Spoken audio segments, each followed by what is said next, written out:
কখনো ইসলামকে প্রতিষ্ঠিত করা সম্ভব নয়।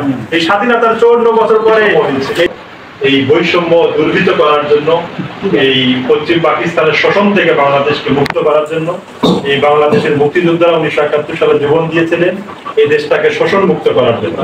1971 সালে যদিও আমরা স্বাধীনতা অর্জন করেছি, কিন্তু এই স্বাধীনতার সুফল এই বাংলাদেশের মানুষ ভোগ করতে পারে না। এই 1971 সাল থেকে আজ পর্যন্ত এই 54 বছরে যে বৈষম্যের জন্য যে স্বাধীনতা অর্জন করেছিল, যে শোষণ মুক্ত সমাজ গঠন করার জন্য মুক্তিযোদ্ধারা জীবন দিয়েছিল, কিন্তু স্বাধীনতার যে আসল লক্ষ্য উদ্দেশ্য এই 54 বছরে সাধিত হয় না। সাধারণ লোক, সাধারণ মানুষ তারা এই অধিকার থেকে তারা বঞ্চিত ছিল। তাদের না ছিল চিকিৎসার অধিকার, না ছিল ভাতের অধিকার, সব দিক দিয়ে এই বাঙালি জাতির সাধারণ মানুষদেরকে তারা শোষণ করেছে, যারা এই দেশ শাসন করেছে। এই শোষণ মুক্ত সমাজ, ন্যায় এবং ইনসাফ ভিত্তিক সমাজ প্রতিষ্ঠার জন্য 1971 সালে আমাদের শহীদরা রক্ত দিয়েছে। কিন্তু আমরা স্বাধীনতার আসল ইতিহাস, স্বাধীনতা যে আমাদের আসল উদ্দেশ্য, আমরা স্বাধীনতা অর্জন করেছি ঠিকই, পরবর্তীতে আমরা এই স্বাধীনতা রক্ষা করতে পারি।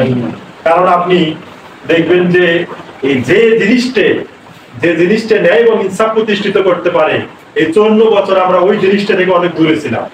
সে কি জিনিস? আপনি দেখবেন যে আল্লাহ রাসূলকে যে সময় পৃথিবীতে আগমন করে, এই যুগটা ছিল জাহিলি যুগ, আইয়ামে জাহিলাত বলা হয় এই যুগটাকে।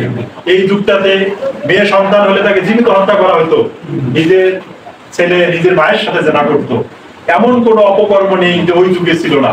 ওই যুগে আল্লাহ রাসূলকে যখন ওই কওমদের উপর, ওই অধিবাসীদের উপর, ওই সময় ইমানদারদের উপর, ওই উম্মতদের উপর আল্লাহ রাসূলকে যখন আগমন করা হয়, আল্লাহ রাসূল সে বিভিন্ন সময় এই সমাজটাকে শান্তি